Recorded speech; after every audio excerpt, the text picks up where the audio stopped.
ആണ് ഈന്തമരം എങ്ങനെ അതിന്റെ മറ്റേ പരാഗണം നടക്കണമെന്നുള്ളത് ഒരുവിധ ആൾക്കാർക്കൊന്നും അറിയില്ല.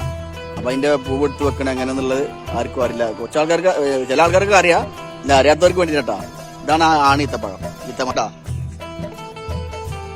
ആണ് ഈത്തമരത്തിന്റെ പൂവ്.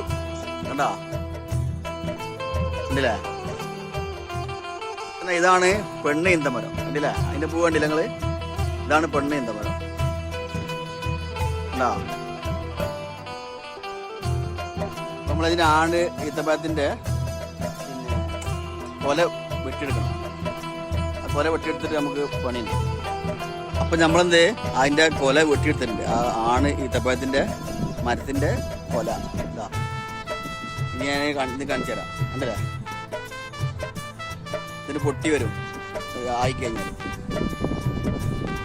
ഇതാണ് ഞാൻ അടുത്ത പരിപാടി.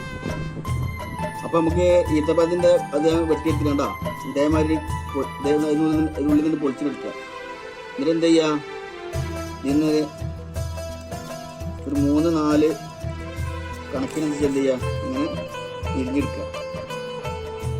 4-5 6 വെക്കാം ഒരു ഇതുണ്ട്. അതിൽ നമുക്ക് അതിൽ പൊടി ഉണ്ടോന്ന്, ഇതിന്റെ പൗഡർ ഉണ്ടോന്ന് നോക്കണം. നമുക്ക് അങ്ങനെ അടിച്ചു നോക്കാം. അപ്പൊ നമ്മുടെ കയ്യിൽ പൊടി ഉണ്ടല്ലേ, ഇതാണ് ഇതിന്റെ പൊടി. ഇതാണ് അതിന് വേണ്ടത്. അത് എന്ത് ചെയ്യും, നമ്മൾ ആണ് ഈത്തപ്പഴത്തിന്റെ ഇതേമാരത്തെ കൊല ഉണ്ടാവും. ഇതേമാരത്തെ കൊല അത് പൊളിച്ചു കൊടുത്തിട്ട് അതിന് സെന്ററിൽ ഈ 3-4 വലുതാണെങ്കിൽ 5-6 പീസ് ഇതേമാരത്തെ ഇങ്ങനെ വെച്ചു കൊടുക്കുക. ഇതിനുള്ളിൽ ഇങ്ങനെ ഇറക്കി വെച്ചു കൊടുത്തിട്ട് നമ്മളെന്ത് ചെയ്യുക, ഇങ്ങനെ ഈത്തപ്പഴത്തിന് നാരങ്ങ എടുത്താണ് എന്ത് ചെയ്യുന്നത് കെട്ടി കൊടുക്കുക. ഇന്ന് അതിൽ ടൈറ്റായി കെട്ടേണ്ട ലൂസായി കെട്ടിയാൽ മതി. അതിൻ്റെ ശേഷം കാറ്റിന് എന്ത് ചെയ്യും, പരാഗണമൊക്കെ നടന്നു അത് പൊട്ടി സ്വയം പുറത്ത്.